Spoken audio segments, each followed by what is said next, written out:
Welcome back to the Pursuit of Yappiness podcast. Woohoo! I'm Daytona. I'm Michaela. And this is a podcast where we yap. And you listen. Yes. So, how are we? I'm exhausted. Yeah. I spent the whole day rearranging my apartment. Yes. Again. We discussed like one of our first episodes was when I had redone my living room. Yeah. Now I was working on the kitchen. So we don't have a lot of storage in our kitchen, and so I bought a big shelf and I took everything out of the kitchen. Then I built the shelf. Then I put everything back into the kitchen to incorporate the shelf. And when I put up the shelf, and then we have a chest freezer that fit next to it, when I slid that freezer in there and it was just an exact fit, so satisfying. Yeah. I called my husband into the kitchen and I was like, look at what I did. I'm so good. Because it's like you can measure and you can look at the like measurements online when you buy a shelf, but you can't like fully visualize it. And then it's like if it's like 1 micromillimeter too big, right, you're screwed. Yeah. So it was very satisfying. But then I had all these other organizational goals that I was like, well, I'm on a roll. I'm not going to stop now. So I but I hung up a whole nother like, back of the door organizer. Yep. And I put a whole bunch of stuff in that and rearranged the closet. And then the cabinet under the sink, I had pulled everything out to like see what I had. We buy my husband's shampoo at BJ's, and it's like those massive bottles, yeah, huge. Somehow we ended up with 4 of them. What? Because every time I'm like, hey babe, do you need shampoo? I'm going to the store. He's like, doesn't hurt to buy it, I'll use it eventually. Oh my gosh. So we have 4 giant things of shampoo. But good for the next 2 years. I know. I managed to like get rid of some stuff, and so it's like much less cluttered and easier to find things under the bathroom sink. Right. And then because we took the old smaller shelves out of the kitchen, I used them elsewhere for books. Yes. So now I don't have literal piles of books, just like leaning against the walls, and like some old hoarder professor or something. Yeah. So yeah, it was a long day. I got out of bed to start breakfast at 8:30, and I did not sit down until 4. Wow. So, well, there you go. But a nice day off then. Yes. Yeah, it was nice to have an extra day. Yeah, totally. Because the weekend was full, so. Yeah, love a 3-day weekend. Not that it makes a literal bit of difference for me. Yeah. Children don't know when it's the weekend. Yeah. But yeah, so that's me. My feet hurt real bad. I bet. Oh. And I was so gross. Like I stank. Because we also, when we pulled everything out of the kitchen, we also moved the table out. And just because of the doorway, it's like very difficult to do that. So it was a whole production. And so then there was no shelf and there was no table. I was like, well, we're vacuuming the floor. And then we vacuumed it. And then I was like, we're going to mop the floor. Yeah, absolutely. So like it was a whole, my feet hurt so bad and I was so gross. But I took a shower. Don't worry. Yeah. So how about you? Yeah, the day was fine. Yeah. Nothing new to report. I did not do anything exciting like that today. It was mostly just wake up, make breakfast, make bottles, read books, play with blocks, repeat, take a nap with the girls because I napped today too. Yep. And yeah, I had my guitar lesson because I always have guitar lessons on this day, and talked about how the recital went. Yes, a few days ago I attended a recital by your very own Daytona Gracier. Yes. She performed a song that she wrote and it was fabulous. Yeah, thank you. If you ever feel like an imposter just know that I've had that song that you wrote stuck in my head Really? for 4 days now. Like the chorus of it. And I was like, this is being a real musician, you know? Like your songs get stuck if in my people's song heads. is stuck in your head, then that's a good sign, I would say. Yeah. So, well, good. Glad you enjoyed it. Yes, I really did. I really like it. So, yes, guitar lessons are good. I definitely feel like an imposter all the time. And guitar lessons stress me out because, like, it's just me and the guy. Like, yeah. And he's great, but I still just get nervous because he's really good. Yeah. Obviously, that's why he's teaching right. me. But it's intimidating. Like, I don't know. I just get stressed and I get like self-conscious, and then that makes me perform worse. Yeah. And it's also like ice cold in that room. And yeah, that doesn't make sense to me. Like, why would they have guitar lessons and not heat the room? I don't know. Doesn't make sense. They probably do heat it, but just not enough, I guess. I don't know. Insufficient. I really like to write music, but it's weird because I feel this is every person who is like creative and makes art of some kind. Like they do something and they're like, my masterpiece. And then you kind of go on this roller coaster of like, I love it. Oh, this is the worst thing I've ever done. I love it. Oh no, this is horrible. This is great. This is horrible. Like, and so, I just go through that process every time. And the song that I performed at the recital, I'm like, this song sucks because I've just played it so many times. I don't like it anymore. It does not suck. Thank you. But narrator voice. The song did not suck. It's a journey and it's fine. I had written a song quite some time ago. But then last night I changed some of the lyrics and also added more, like added to the song. Because it was already like a love, like a wistful, like love song sort of situation. But I was like, you know what would make this song better is if I made it about our D&D characters. So that's what I did. Yeah. And I added some parts to it, like the bridge. Yeah. I mean, I would imagine that was not already there. Yeah, that wasn't already there. Quite the coincidence. I put that in. Yeah. And that's like my favorite part. Yes, that's my favorite part too. Jake has been singing it all day. So there you go. See, I'm telling you. Yeah. It's real talent there. Yeah, I guess so. So yes, very fun stuff. So last night I was watching Sherlock. Yes. Throwback. Yes. Yeah, man, that show, it has a very specific vibe. It does. That I never saw before and have never seen since. No. There are certain parts of it that did not age well, but for the most part, it's still pretty enjoyable. Yeah. Yeah, it's been a really long time since I've watched it. Me too. That's why I was like, well, I'm all out of shows to watch. I'll just pop this on. I think because we read Song of Achilles in our book club and I was looking up like Song of Achilles posts and art and stuff, I was getting so much Sherlock and Watson are gay posts that it just made me want to watch the show again. That's funny.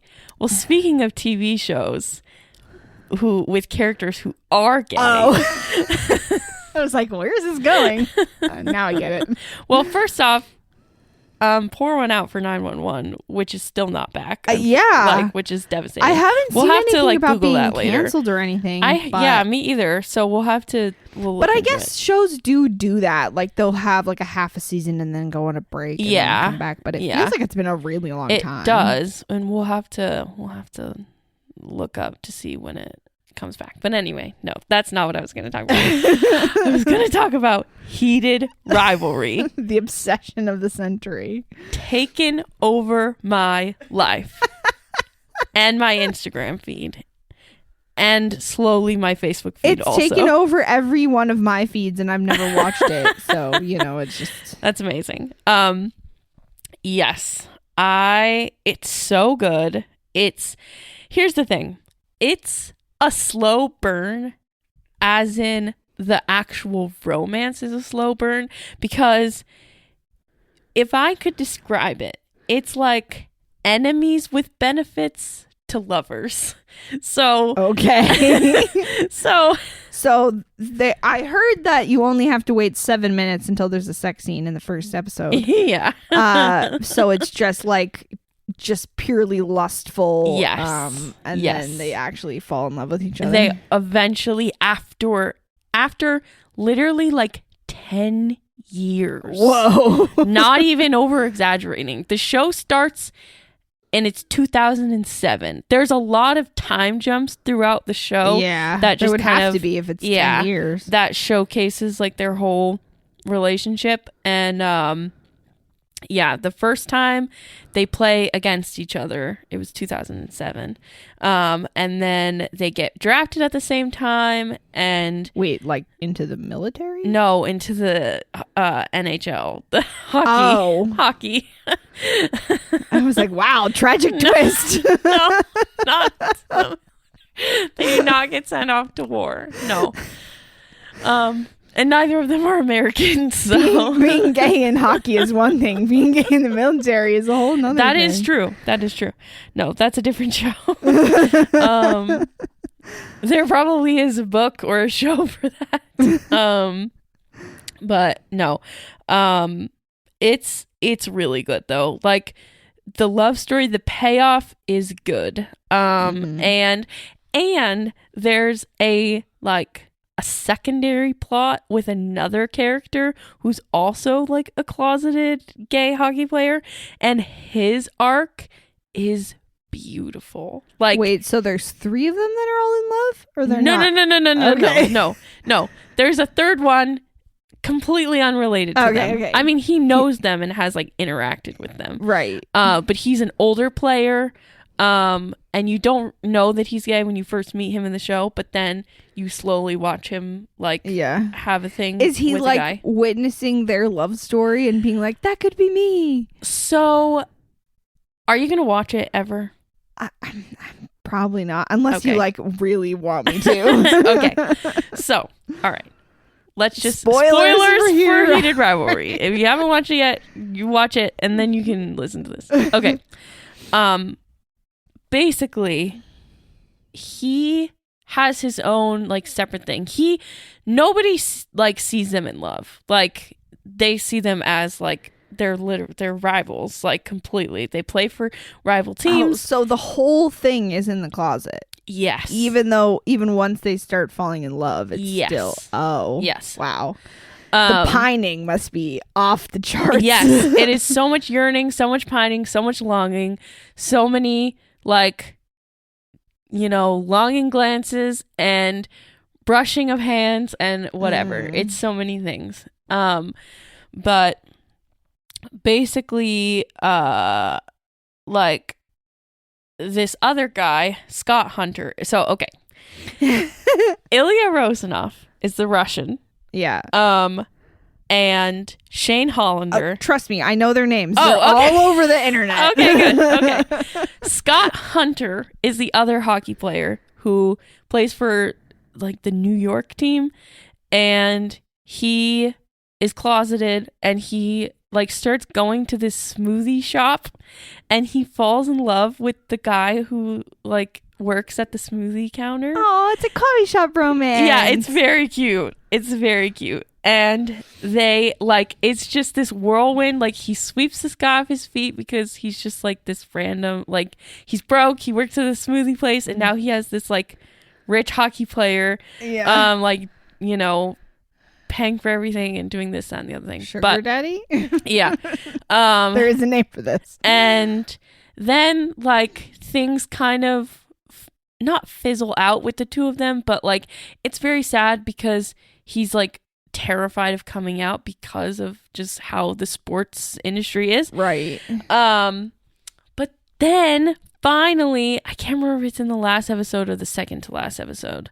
I think it's second to last. He like wins the game, like the big All-Stars game, or I don't remember. The championship. Some game. Something. Wins the game, and the smoothie guy is like there in the audience or in the crowd, and all of like the, you know, player girlfriends and wives and families and stuff like come out onto the ice to like congratulate their player, their respective player, and then he like ends up just in a last minute decision, like goes and like calls the guy down to the ice and like kisses him, and it's a big deal, and it's very beautiful and very lovely, and he wins MVP of the year, and like in his speech, like thanks. Kip is the guy's name. Kip? Yeah, Kip. They're adorable. It's beautiful. And these aren't even the main characters. No, but it was such a good arc. Like, it was very memorable. I guess I'm pretty sure from what I understand, because these are books. Right. And from what I understand, that character is in like book 2 or something. Okay. Or maybe it's book 1. I'm not actually certain. But yeah. And then seeing that, the two of them are like, well, maybe like we could be together for real, and like they come out to his parents, and it's very funny because like Ilya is like, we are lovers, and and then he's like, no, don't say that. And it's hilarious. Jake and I laughed so hard at so many points during the show because it's so funny. And I just... That's interesting because I've not heard anybody mention the humor. It's all about like how hot and sexy they are. Oh, yeah. I mean, here's the thing. They are hot and sexy, but that's not why I watch the show. Like, I watch it for like the story, like the love story. I'm like, pretty sure that's why most people watch the show. Right. But yeah, I looked it up. 911 has episodes still coming out right now. Oh, so there was one on January 8th, January 15th, 22nd, and 29th. They're just not on streaming service yet. Oh, okay, all right. Well, I'm sure it'll happen soon. Yeah. But yeah. So then I almost sent it to you last night, and then I restrained myself because I was like, wait, I need to talk about this. So I saw a post, and someone said, I mean it when I say I need the Song of Achilles book to screen adaptation to happen with Connor Story as Achilles. Connor Story is the guy who plays Ilya Rozanov. He's the blonde one, right? Yes. Yeah. Yep. He would be perfect. Yeah. He would be perfect. Because okay, but who plays Patroclus? I don't know. I really don't know. Because you can't have Hudson Williams be they've been in a gay show together already. Like they can't. It would just be Heated Rivalry 2.0. No. But yeah, I think he would be the perfect Achilles. He's a very good actor, and what I love about this show, there are no big names in it. Like, right, yeah. It's all just random people you've never heard of. Yeah. There's one guy in it, the guy who plays Scott Hunter, the other gay hockey player. He was in one episode of Schitt's Creek. Oh. He was, and I don't know if you remember this, because how many times have you watched the show? Just once. Oh, okay. Well, there was an episode where somebody from their old life reaches out, a photographer, to like do a photo shoot with Moira, and it was one of David's like ex-boyfriends, but his plans are like kind of nefarious. He wants to like take pictures of her. Yeah. And David like sleeps with him to like steal his SD card or whatever. Mm-hmm. Well, and he was like a slimy, rude person. He plays the gay hockey player in the show. I need to look up this guy. Francois something. I'm just gonna type in Scott Hunter. It's way easier. But he plays a completely different character in this show. Yeah. But he was the only person that I recognized. So, yeah. I'm just trying to think of who I would cast as Patroclus. I Yeah. can't think of anybody that like fits what I have in my I head. know. I can't think of anyone either. I can't remember what he like. They don't really I was like, talk I don't think about they what he looks like. describe him. But all of the art that I've seen, and I like this, is that he is, because Achilles is very like golden and right. glowing and Right. fair skinned and whatever. And so Patroclus is always depicted as having very dark skin and dark hair. Okay, and yeah. is very like, in contrast to Achilles' sort of graceful dancer physique. Right. Patroclus is like very broad and muscular. Mm-hmm. Which I like because it's the contrast, but also because he's the one that always says like, I don't want to be a warrior, I don't want to like learn how to fight, and Right. he's like a healer and whatever. Right. So I like that sort of juxtaposition of those things. Mm-hmm. But yeah, I just can't think of any actors that like I fit know. my Yeah. vision. Yeah. I know neither, but they'll find somebody. I mean, I don't even know if it's like in talks of becoming a movie. Not. It's not popular enough. It would be amazing if that did happen. It would be amazing if it's good. Well, yeah, of course. I don't know. I'm always like very skeptical and hesitant to get excited about it because I feel that it wouldn't be that hard. Like, oh no, absolutely not. But it's also not that hard to make The Hobbit into a good movie, and look what we ended up with here. You don't like The Hobbit? No, they were terrible. Why? Because they're not the story of The Hobbit. They're like, yeah, they kind of fell off at the end. I thought the first one was really good. Well, the book is so short. Yeah. There's no reason for them to make 3 movies out of it. It's like a short children's novel. Right. It's just I have qualms and gripes, okay? For example, do you remember the huge long drawn out scene where like the mountains are fighting each other, like giant stone creatures are like fighting, and the characters are like on them and trying not to fall off or be crushed or whatever? It's like a 20-minute sequence in the movie. In the book, it's 1 sentence. That's crazy. Yeah. And it's just full of stuff like that where it's like, why are you spending so much time on this? I don't understand. That makes sense. And then the last movie is basically just 1 2-hour battle. Yeah. Like nothing happens. The like I said, they definitely fell off a bit. Like, I don't know. I liked the first one. Like, I had just read the book and then it came out, and then I liked... Like, I felt like they got the vibe, the Lord of the Rings vibe. Yeah, they just also added, like, there was the weird romance between the elf and the dwarf that I didn't think really was. I need to rewatch these chemistry. Movies. I watched them once, and I remember nothing. I watched them once, and they were so bad, I remember everything. No, not everything, but. I watched them once, and I was like, hey, that was good. Yeah. And then...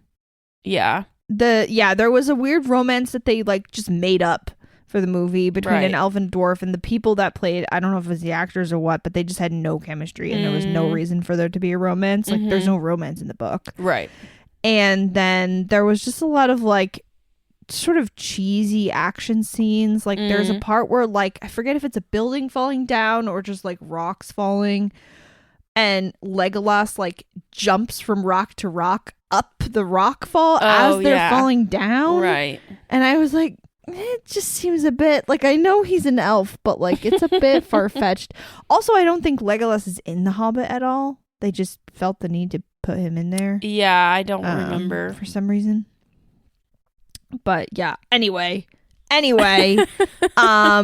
all that to say, anytime there's like an announcement that there's going to be an adaptation of a book that I like, I'm always like, I'll believe it when I see it. That's fair. I do feel there's something to be said about like smaller indie studios making things. Absolutely, yeah. Like, I feel like if there was a young, no one's heard of filmmaker who wanted to make it into a movie and cast Connor Story as Achilles and found the right person for Patroclus, like, I think it would be great. Yeah, I mean, yes, it has potential to be great. Yeah. The other thing that I get a little iffy about is when it's a romance story, because whenever you adapt a romance book into a movie or a show, they focus so much on the sex. Yeah. Like Bridgerton was just, I mean, I'm sure I haven't read the books. I'm sure there's a lot of sex scenes in the I was books. like, I feel like they're spicy books. I don't actually know though. But I just, it almost, most of the time for me, it's like they're just trying to put as much sex in it as they can to get people to watch it. Yeah, and then they just sells. like ruin the story and Right. whatever. So like in Song of Achilles, there's one scene. Yeah. And I feel like they would just be like, we have to make sure everyone knows they're gay. Right. And like just put a million sex scenes in it. So yeah, I don't know. Hard to say. Especially if they made it into a show. Whereas, Right. like if it was a movie, there probably wouldn't be that many. Right. I feel a movie would be better. Yeah, It would it's make more not that sense. complex of a story. No, I don't think it needs to be a show. Who would play Odysseus? I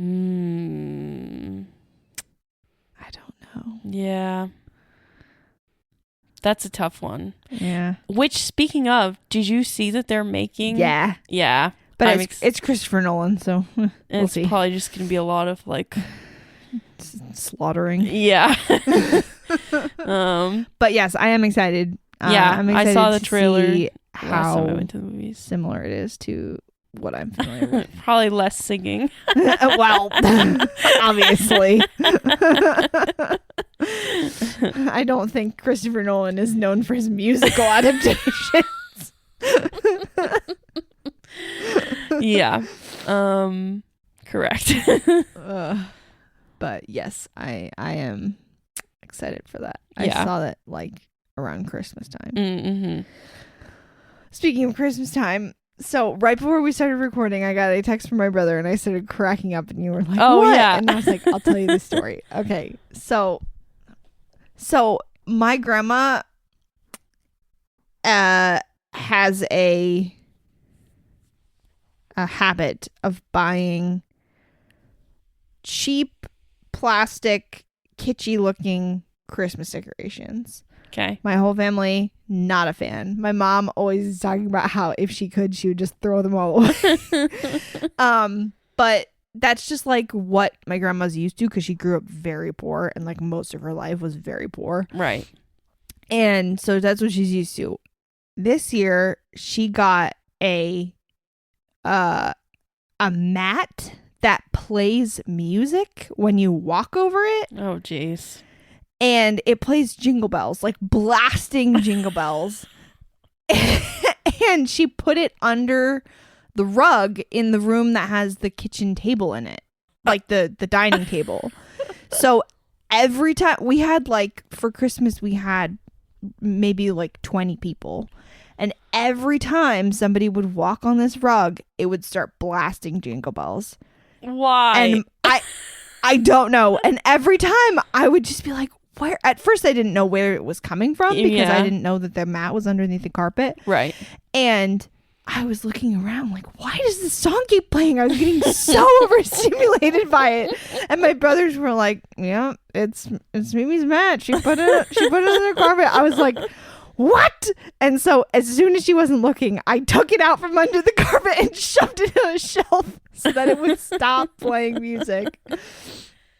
And so my brother just texted me and said, Mimi finally discovered her jingle mat was disarmed and asked me about it with all the seriousness as if her car had been stolen.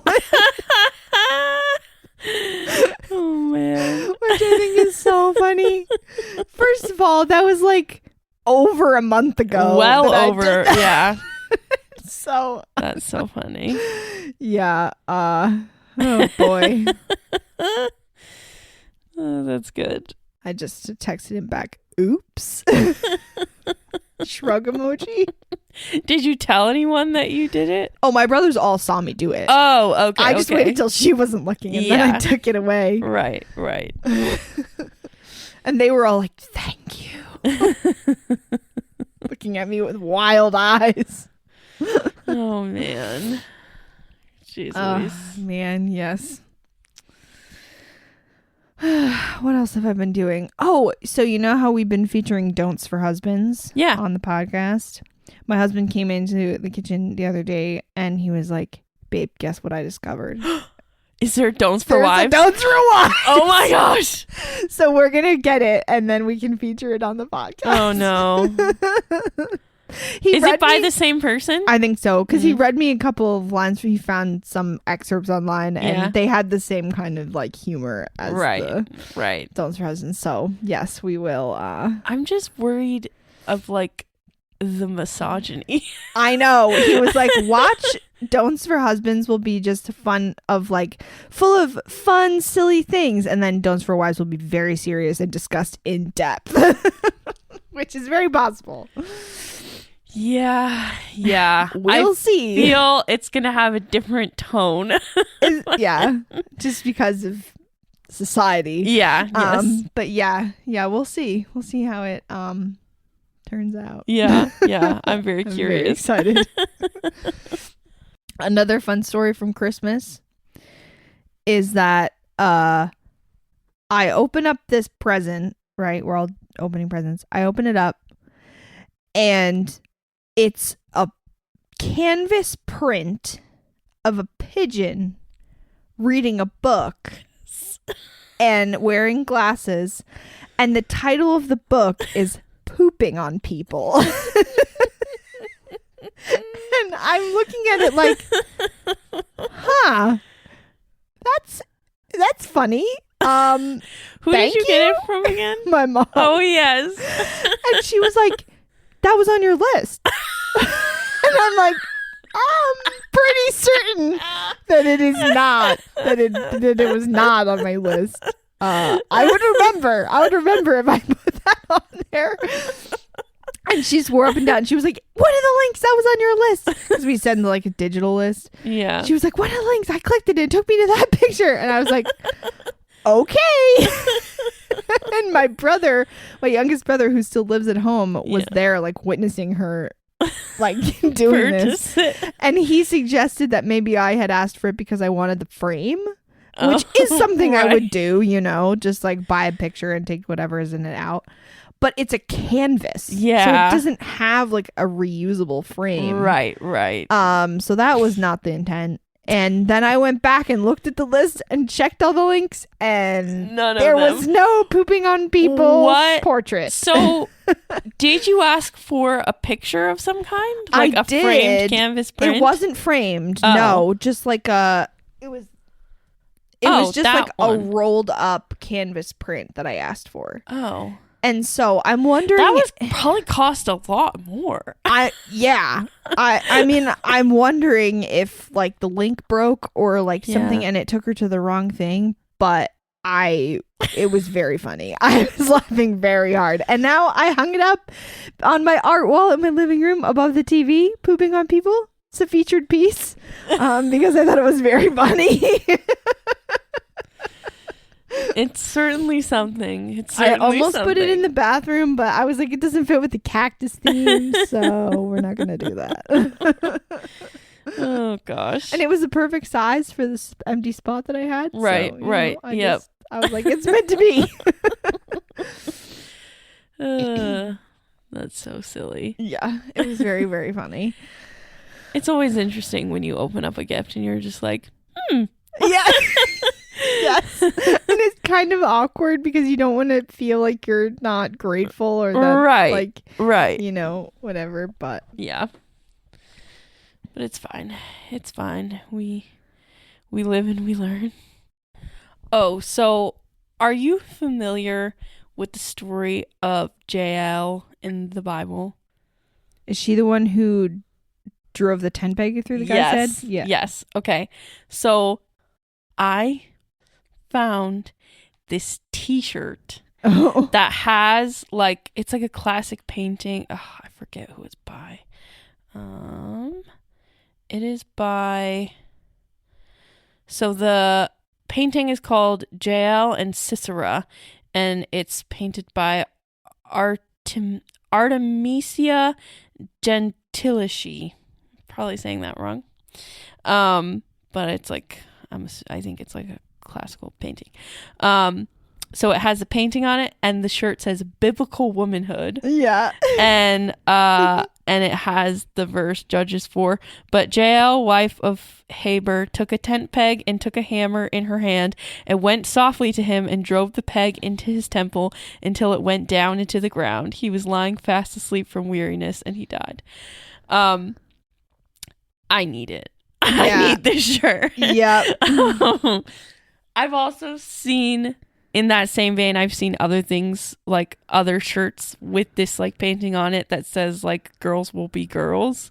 But I really liked the biblical womanhood design, and I just liked the lettering. Yeah. And so yeah, it's fun.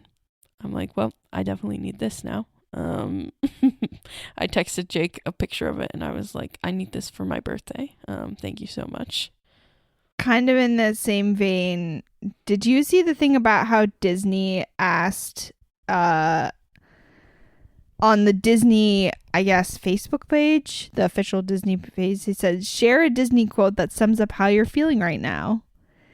And so many people were responding in a tone that they didn't want, I guess, that they took the post down. Oh gosh. So some of the answers were, they're like screenshots from Disney movies with the caption. Mm-hmm. These white men are dangerous, from Pocahontas. Yeah. From Tarzan, why are you threatened by anyone different from you? I think this is from Robin Hood. It's a picture of a rabbit wielding a sword. Death to tyrants. Barbie from Toy Story. Authority should derive from the consent of the governed, not from the threat of force. Yes. I love that quote. The scene from Avengers where Loki says there are no men like me, and the guy says there are always men like you. Yep. The part from Pocahontas where the guy says, Wiggins, why do you think those insolent heathens attacked us? And he says, because we invaded their land and cut down their trees and dug up their earth. Yeah. Oh, dang it. What's the crab's name from Ariel? Sebastian. Oh, I just blanked. The human world is a mess. Yes. From the Hunchback of Notre Dame, it's a still of the priest guy, the bad guy, saying silence, and then the woman with her fists in the air saying justice. That's good. There was Indiana Jones saying Nazis, I hate these guys. Truly. The classic Padme Amidala, so this is how liberty dies, with thunderous applause. Ben Gates from National Treasure, which, are those Disney? Yeah. Oh, they are? Yeah. Okay. Those who have the ability to take action have the responsibility to take action. Zootopia, the world will never be a better place if no one is brave enough to do the right thing. Andor, oppression breeds rebellion. And also from Andor, tyranny requires constant effort. It breaks, it leaks. Authority is brittle. Oppression is the mask of fear. Andor is a bone-chillingly good show. Yeah, if you have I not still seen need it. to watch it. Disney Plus now put in the household rule. Bummer. Yep. So Pocahontas makes a lot of appearances in this. yeah. You think the only people are the people who look and think like you, but if you walk the footsteps of a stranger, you'll learn things you never knew. Buzz Lightyear, there seems to be no sign of intelligent life anywhere. Yeah. But anyway, yeah, there were so many of those kinds of responses that Disney apparently took the post down because they were like, we don't want to engage in political whatever. Right. And it's like, what did you think people were going to say when you put that really up? I'm wondering if it was some like Gen Z intern that was like, let's stir the pot today. Yeah. Posted that, and then her bosses were like, no, you have to take it down. Yeah. Yeah. Oof. Yeah, but I thought that was very funny. Yeah. And then good. people, of course, had already screenshotted it. So they kept posting like, even though Disney's a coward and took down their posts, here's my response. Yeah. That's great. Well, I know we've talked about this already, not on the podcast, but we talked about it the other day, but I feel it's just too good not to share. Every day we just stray further and further from God. Because I cannot stop thinking about this book. And by far the strangest, questionable romance book that we've ever come across. Absolutely crazy. Let me Google who it's by. I don't even want this like in my search history, but just use like incognito. Here we go. It's by GM Fairy is their name. Probably a pseudonym, I would assume.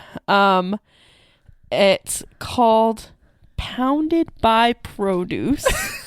And the cover is a lovely 2 tomatoes with a cucumber. But anyway, so it's a fantasy romance novel about 2 priests who magically transform into a tomato and a cucumber, leading to a steamy, unconventional male-female love triangle with a kitchen worker named Emily. So, yeah. He turns into a tomato. I can't. Wait, their names are Robert and Laurent, or Laurent. I don't know how you say that. Yeah, it's definitely a VeggieTales well, thing. yeah, of course it is. Yes. But it has to be like a satire or something. There's no way that anybody actually thinks this stuff is sexy, right? I mean, know. I can't. Vegetables? Yeah. I mean, there are people who are into weird things. Yeah, but vegetables? I don't know. Oh, gosh. Emily brings these ripe and juicy vegetables into the kitchen, but instead of preparing a meal, she uses them for other, more carnal needs. Emily awakens something inside of the priests, who switch back and forth between their human and vegetable forms. The 3 find themselves in a steamy entanglement, unable to deny their primal desires. Will they fight their urges or break their vows and alter the course of their lives forever? Okay, I have so many questions. What universe is this in? Is it normal for priests to be shape-shifting and these 2 just got stuck with vegetable forms? Oh, she's got more books. Okay, wait. Hard as Wood is another book that she has. Does he turn into a tree stump? Let's see. Oh no, it's a Pinocchio retelling. Oh gosh, really? And then that just feels dirty. Splinters. I don't know. Okay. And then she has another one called Bad Behavior. Like he turns into a bumblebee. I think he is a bumblebee. A Pollinator Love. It's just the bee movie. A sci-fi novel about an alien pollinator named Barracks. So this is like a bee movie, whatever. Who comes to Earth to save his species and falls in love with a human florist, Janessa. Okay, he's an alien pollinator. Does that mean he looks like a bumblebee? I don't know what he looks like. I mean, obviously, he's going to have like anatomy in order for this to be Is there... Oh, my gosh. Oh, my gosh. Is he just like a sexy man with antenna or something?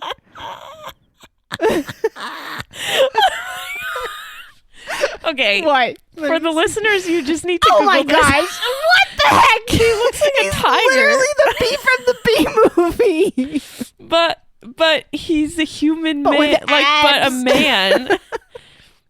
He looks more like his a tiger face than looks like a the bee from the bee movie. Yeah. Yeah, the stripes are a little tigery. My God. Ugh, man. So yeah, I mean, she just writes weird stuff. What? Yeah, I'm sorry. I'm still stuck on the vegetables. I know. Like, what?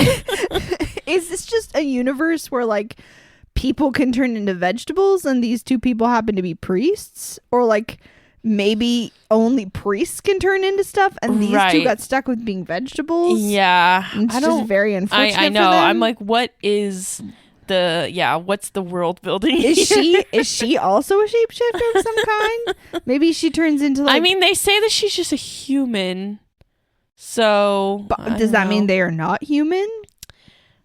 I'm assuming not. But what happens if she's in her kitchen and she, like, goes to chop a cucumber to make a salad and it's the wrong one? It's a priest. What? Oh, gosh. But also, if that's what she's getting up to with her vegetables, like, I worry for the people who eat her food. I know. What? Yuck. She also has written Get in My Swamp, which is like a Shrek thing. Oh my God. She also has The Crimson Wolf, which is a Red Riding Hood love story. My AI, which is a robot why choose love story. Ugh. Another one, House of Wolves, a Three Little Pigs love story. What? Okay. I love a fairy tale retelling, but I feel that there are some things that shouldn't be retold. Like a children's Bible TV show. Yeah. About vegetables. I feel like she's definitely got some repressed religious trauma stuff absolutely. going on. I think go to therapy, my friend. I remember a comment was like, what sort of trauma like causes a person I to have write that same question, to be honest. Yeah. It's just very, very funny. Was she just eating a salad one day and was like, you know what would be sexy? You know what would be really sexy is if Yikes. Let's see. GM Fairy author. She's 12,100 followers. I thought you were going to say she's 12. Oh, no. What? Oh, she's got a new book coming out. Called Scream for Me. It's a Sully from Monsters Inc. Ew! I don't like that. No. Just defiling every child. Yeah, no. Brother Bear. Step Brother Bear. Ew. Girl, you need help. But people are reading this? And not only are they reading it, but they're like putting it on their social media being like, this book is so good. Yeah. That's the thing that gets me is like, if you read it in private and you don't tell anyone about it and it's just your thing that you like in secret. Right. Sure. Right. But like, can anybody really unironically read a book about priests who turn into vegetables? Right. And then tell everyone else how good the book is? Yeah. With no like, I don't know, blushing or right. like, it just, it defies explanation. Yeah. Crazy. I mean, I'm happy for her, I guess. I think way to be a successful author. Yeah. Yeah. I mean, you know, get your bag, sis. If that's what it is to. But also, I feel all of your readers should go to therapy. Yeah, maybe at little. Some point. Yeah. It's definitely interesting. Maybe you should write a book about a therapist. And then maybe some of them will, get the idea. Oh, gosh. Yeah. I don't know. I've always wanted to write a book, so we'll see. It certainly will not be about a VeggieTales romance. So. No. I don't think there will be any shape-shifting involved either. No. And if there was, it certainly wouldn't be into vegetables. No. Nothing that might accidentally end up in a salad. Yeah. Yeah. I feel like the only I don't know. Not the only acceptable ones, but the only ones that I would ever personally read is like shifting into like an animal form, not having sex in the animal form, but like shifting, like the characters can do that, like in Throne of Glass, right, or like a werewolf thing, maybe. Yeah, a werewolf. I'm not big into the werewolf romances. I've never really taken a deep dive into it. I mean, the thing is, I think it's nearly impossible to find a werewolf romance that isn't just like monster porn. Okay, got it. They're always very graphic. I see. Yeah, I feel, because there's the whole like Omega verse, yes, and all that.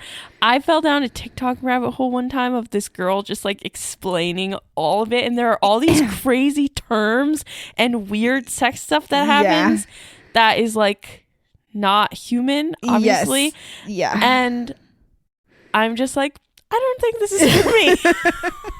But I was really curious, so I watched like hours of videos on it because I was like, wow, this is fascinating. Yeah, there's a whole lore about it and everything. Yeah.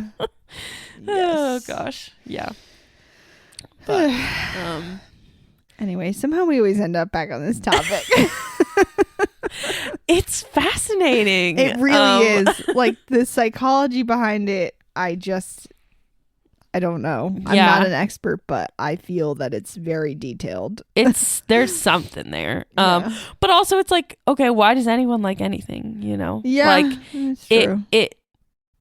it fulfills some type of need. Yeah. Or desire. Yeah. Yeah. And so it's like, yeah, I don't know. It's interesting, but I question whether it's healthy, but at the same time, I guess like it's not my job to decide that for other people. You know? Yeah. Who am I to say? Yeah.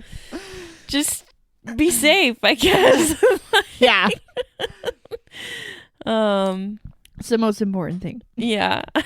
And perhaps see a therapist. I mean, we should all be out. We should all be seeing therapists anyway. Yes. I saw a video recently that was a therapist talking about how in these unprecedented times they're like struggling to help their patients because normally a therapist's job is to like talk people down from their fears and like try to, you know, help them get coping mechanisms to like realize like reality versus the thing that they're afraid of and like, you know, separate themselves out from whatever it is that they're panicking about or having anxiety about. And like in the times that we're living in right now, the things that people are worried about are actually very real and like happening to them every day. Yes. And so as a therapist, the woman was like, we're not trained for this. Yeah. Like we're not trained for how to help people cope with things that are actually happening. Right, exactly. It's like, you know, coping mechanisms only work if you're actually not being chased by wolves. Right. But if you are being chased by wolves, what do we do? Like, exactly. You know?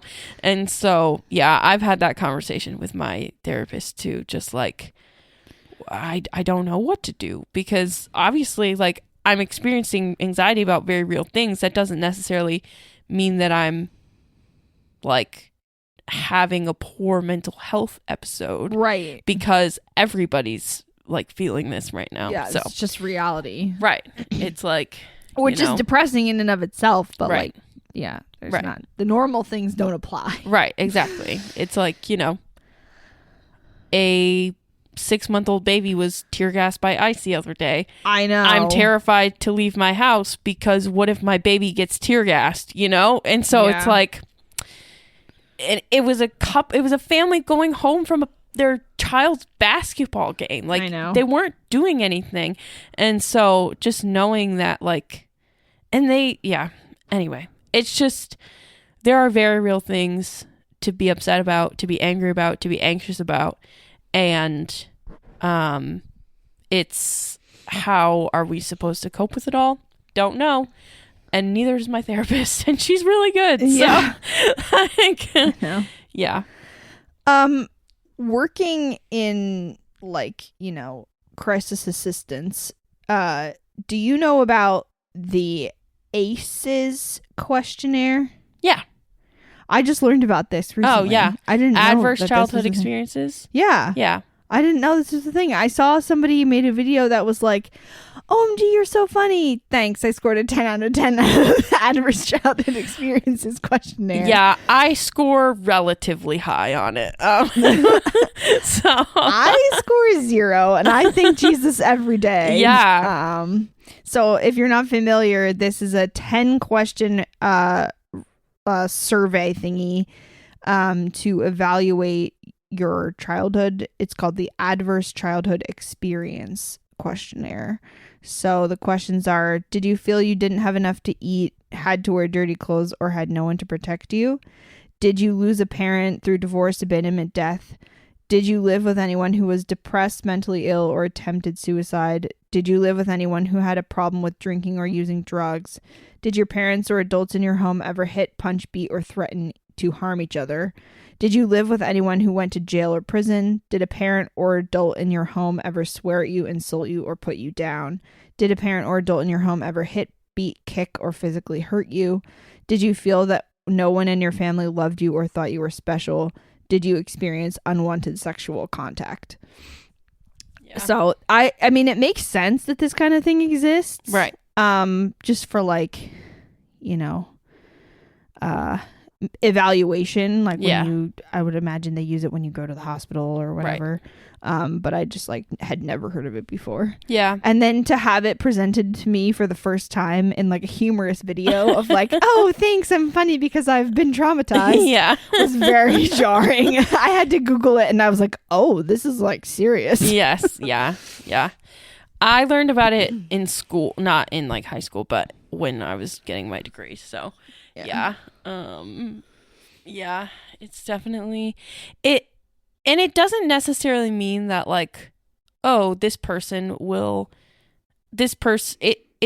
it's not to diagnose someone. It's more of people who score higher tend to have these it's a issues. Correlation. Yes, exactly. Yeah. So it's suicidality rates are higher and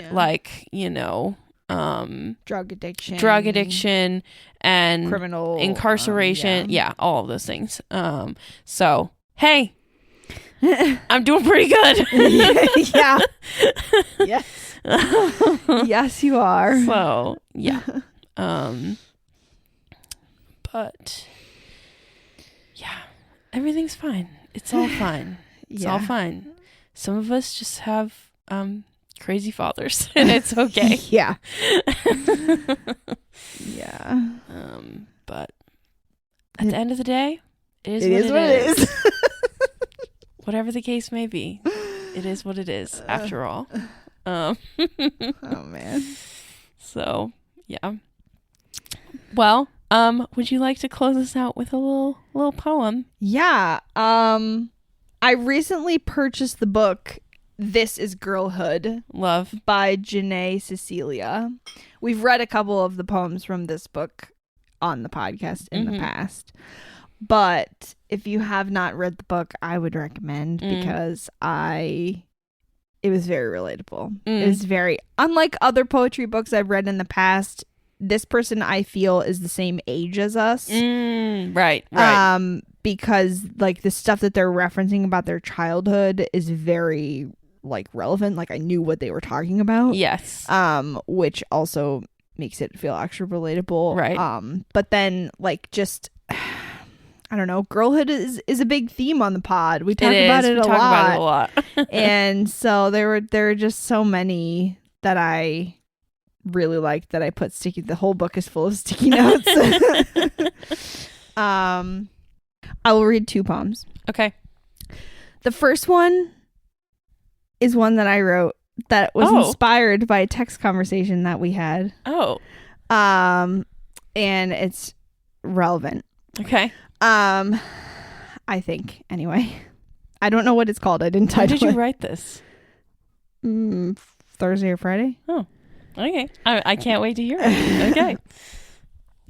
I think it's funny that you worry you can drive me away. Don't you know that I am stubborn, clinging like a barnacle? Every day you help me to realize my dreams. Do you think me so foolish as to let that go to waste? Do you think me so cruel as to leave you behind? What you don't seem to understand is friendship is sacred. The loving is holy. Unconditional is an idea I take seriously. I've decided you're stuck with me now. I will dry your tears, hold your hands, rejoice and celebrate with you. I will not be shaken loose, despite your fear to the contrary. There is nothing you can say to change this now. This is the love that they teach in church, and I was long ago baptized.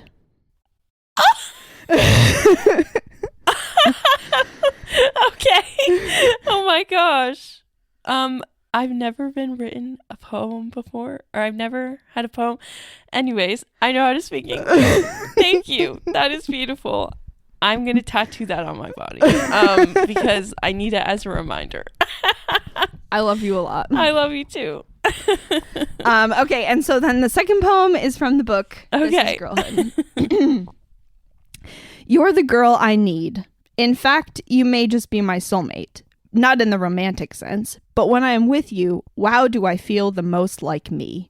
Letting my hair down and not care how I am looking. I think you are stunning and inspiring. I like the way... I like the way know how red... I feel like there's a typo in this, but... I like the way know how red wine should taste. That you have a little treat with your afternoon coffee. That you handwrite me letters and put them in the mail, even though we may see each other before they arrive. You're the girl I need to make me feel fully appreciative of life.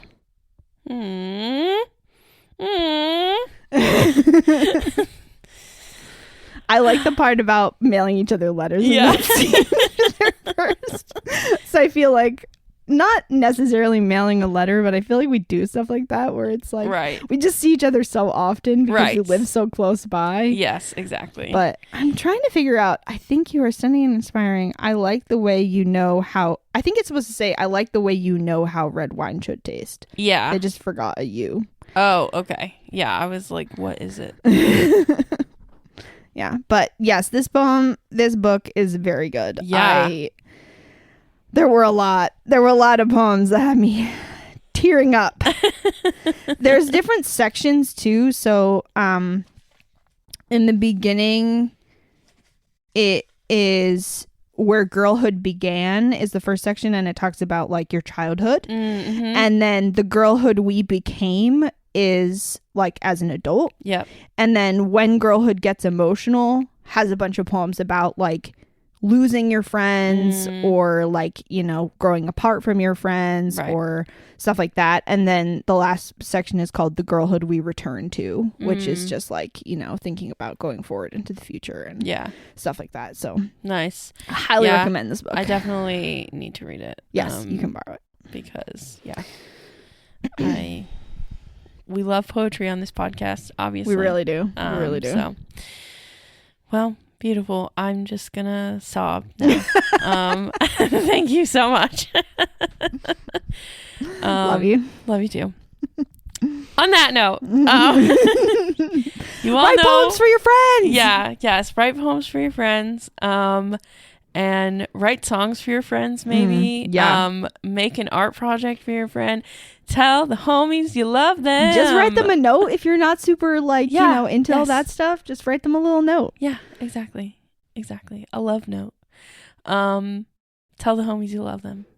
And you know where to find us on Instagram at YappinessPod and on the email YappinessPod@gmail.com. All right, Grandma. On the email. All right. Well, we'll see you next time. Bye. Bye. Mwah.